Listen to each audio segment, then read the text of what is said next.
परम पूज्य गुरुदेव और वंदनीय माता जी की चरणों में कोटि कोटि प्रणाम। आप सभी को प्रणाम। पुस्तक गायत्री के प्रत्यक्ष चमत्कार, जिसके लेखक हैं पूज्य गुरुदेव पंडित श्री राम शर्मा आचार्य।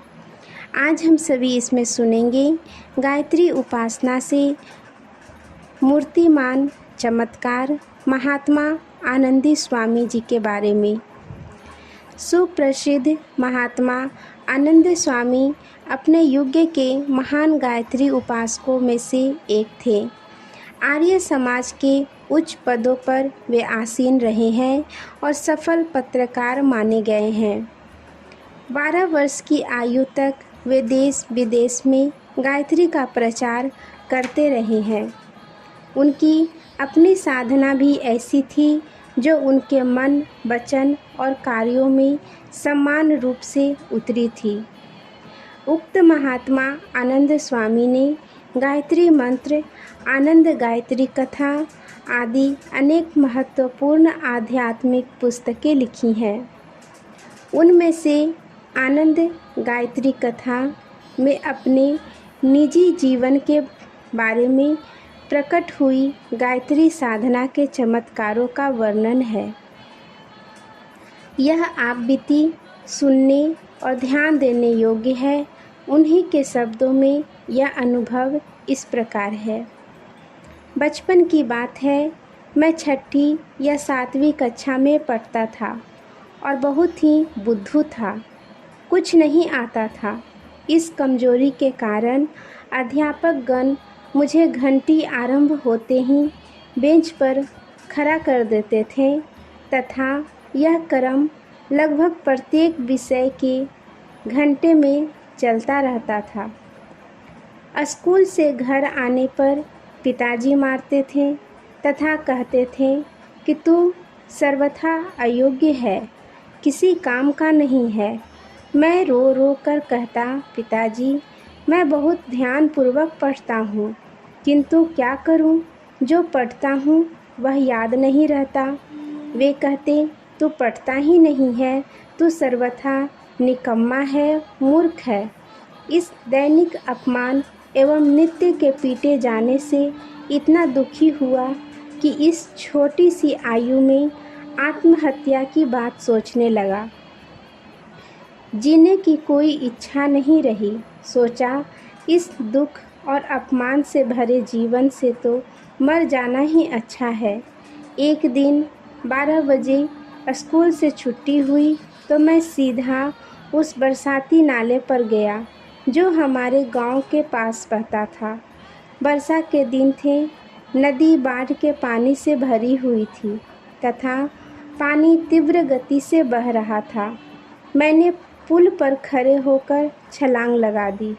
दृढ़ निश्चय कर लिया था कि मर जाऊंगा, परंतु भगवान को इस शरीर से कुछ काम लेना था, इसलिए यत्न करने पर भी मैं मर नहीं सका।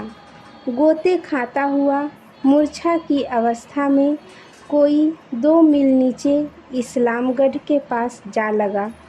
वहाँ के लोगों ने मुझे पहचानकर घर पहुँचा दिया। एक दिन आर्य समाज के स्वामी नित्यानंद हमारे गांव जलालपुर में आए। हमारे बाग में ठहरे। पिताजी की आज्ञा हुई कि इन्हें तू रोटी खिलाने जाया कर। मैं प्रतिदिन जाता और उन्हें रोटी खिला आता। एक दिन पिताजी ने कहा, जा भैंस को पानी पिला। मैं गांव के बाहर तालाब में पानी पिलाने भैंस को ले गया। भैंस पानी पीकर गहरे पानी में चली गई। मैं छोटा था, उसे बाहर निकालूं तो कैसे।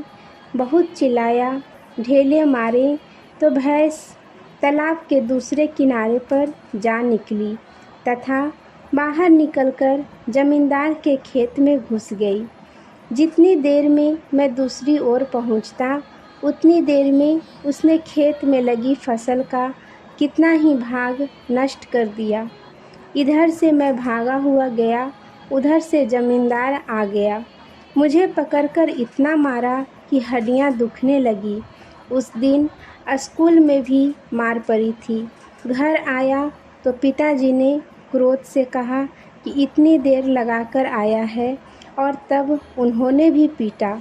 मैं भगवान से प्रार्थना करने लगा कि मैं क्या करूं।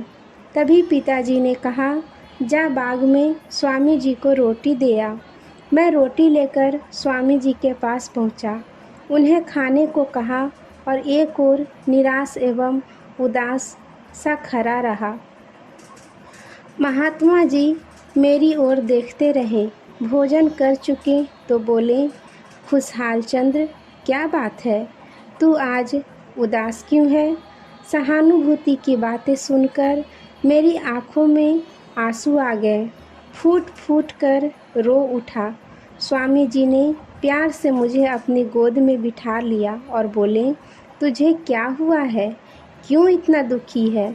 मैंने रोकर सारी कथा उन्हें सुनाई। उन्हें बताया कि यत्न करने पर भी मुझे कुछ याद नहीं आता, मेरी बुद्धि खोटी है। उन्होंने कहा, आप बैठ मेरे पास, मैं इसकी औषधि बताता हूँ। एक कागज़ लेकर उन्होंने पेंसिल से गायत्री मंत्र लिख दिया और बोले, यह है तेरे रोग की औषधि। जब परिवार के सभी लोग सोए हुए हों, प्रातः 2-3 बजे उठकर स्नान करके इसका जाप किया कर।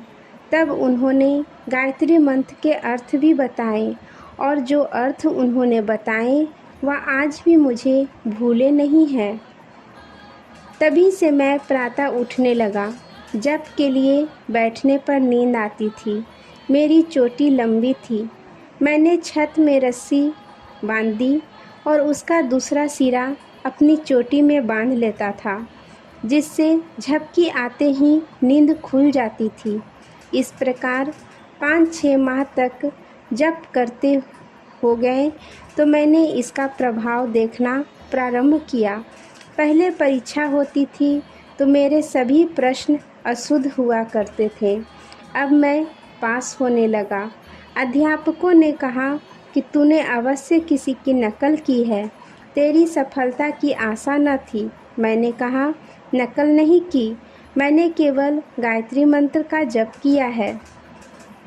अध्यापकों को संभवतः यह बात समझ में नहीं आई, परंतु इसके बाद परीक्षा में मैं अच्छे नंबरों से पास होने लगा।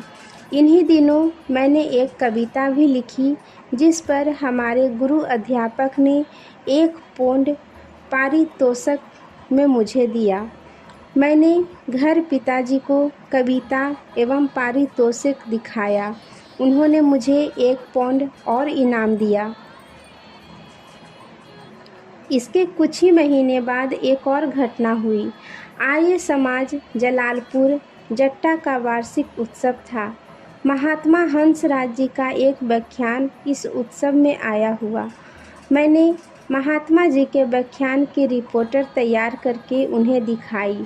उन्होंने पूछा, तू किसका लड़का है? मैंने कहा, आर्य समाज के मंत्री लाला गणेश दास जी मेरे पिताजी हैं। उसी समय मेरे पिताजी भी आ गए। महात्मा जी ने मेरे पिताजी से पूछा, इस लड़के से क्या करवाते हो? पिताजी ने कहा, यह पढ़ने में अच्छा नहीं है, इसके लिए जुराबे बुनने का कारखाना लगवा दिया है। महात्मा जी ने यह सुनकर कहा, इस काम के लिए यह लड़का ठीक नहीं मुंशी जी, इसे मुझको दे दो, मैं इसे उस काम पर लगाऊंगा जिसके यह योग्य है। पिताजी ने कहा, मैं अस्वीकार कैसे कर सकता हूँ, यह आपका बच्चा है, जैसे आप चाहे करें। इसके कई दिनों बाद महात्मा जी का पत्र आया कि खुशहाल चंद्र को लाहौर भेज दो। मैं वहाँ गया। आर्य गजट में 30 रुपया मासिक पर नौकरी रख लिया गया।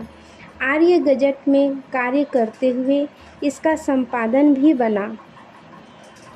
इन्हीं दिनों मालाबार में मोपला विद्रोह हुआ। यवनों ने हजारों हिंदुओं की गर्दनें काट डाली। कितने को जबरन मुसलमान बना दिया गया। हिंदू मुस्लिम एकता के लिए कुछ ठोस कदम उठाना जाना आवश्यक था। देश के पत्र पत्रिकाएं इस दिशा में निष्क्रिय थी। हिंदुओं पर हो रहे अत्याचार को कोई भी छापना नहीं चाहता था। मैंने अनुभव किया कि इस प्रकार हिंदू मुस्लिम एकता कभी स्थापित न होगी। इसका विचार करके हमने हिंदुओं को संगठित करने एवं परस्पर एकता स्थापित करने के लिए मिलाप पत्र का प्रकाशन आरंभ किया। इसका उद्देश्य ही था हिंदू मुस्लिम एकता, आचरण को उत्तम करने की, सदाचार को प्रोत्साहन देने की, रक्षा करने की आकांक्षा उत्पन्न की जाए। माँ की कृपा से मिलाप पत्र का प्रकाशन सफल रहा।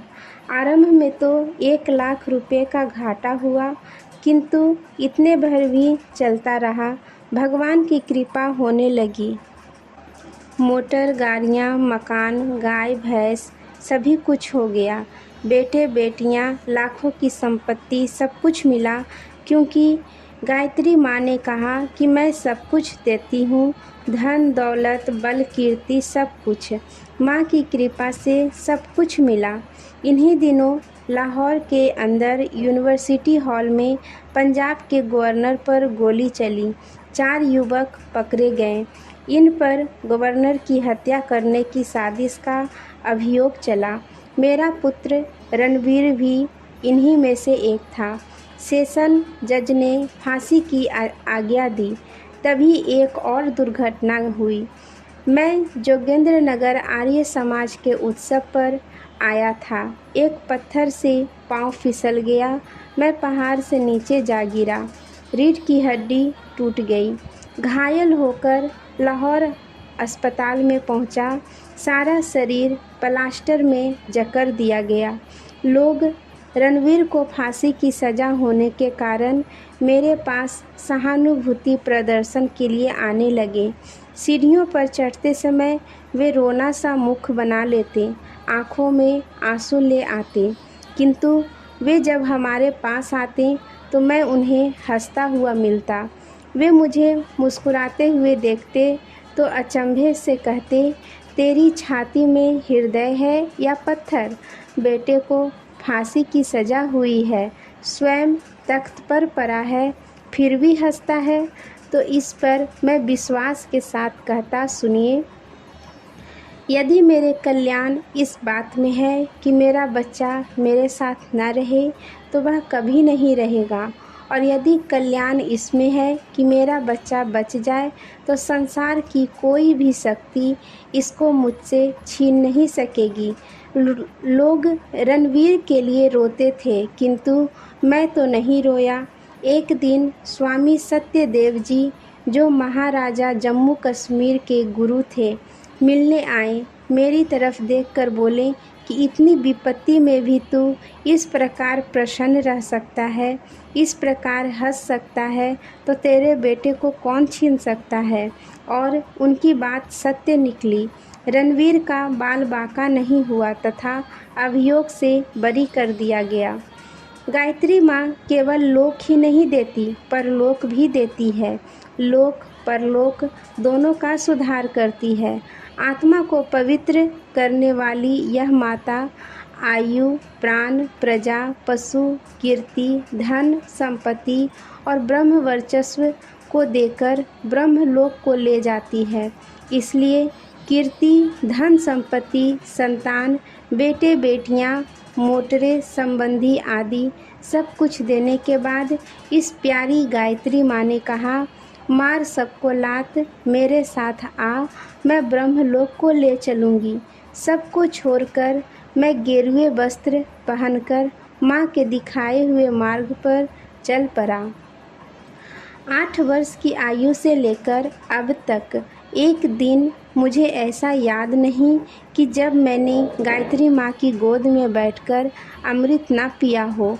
यह सारी कहानी सुनाने का मात्र एक ही उद्देश्य था कि आजकल कलयुग अवश्य है, किंतु कलयुग में भी गायत्री की उपासना करने से वह सब कुछ मिलता है जो भीष्म पितामह ने युधिष्ठिर को बताया था, जो दूसरे ऋषियों, योगियों और महात्माओं ने बताया था, जो जगत गुरु शंकराचार्य महर्षि दयानंद, गांधी, टैगोर, तिलक, रामकृष्ण ने बताया वह असत्य नहीं हो सकता। अतः मैंने जीवन में स्वयं अनुभव करके देखा है। मैं कहता हूँ वह सत्य है, सत्य है। आज के लिए यहीं तक। आप सभी को धन्यवाद। जय माँ गायत्री।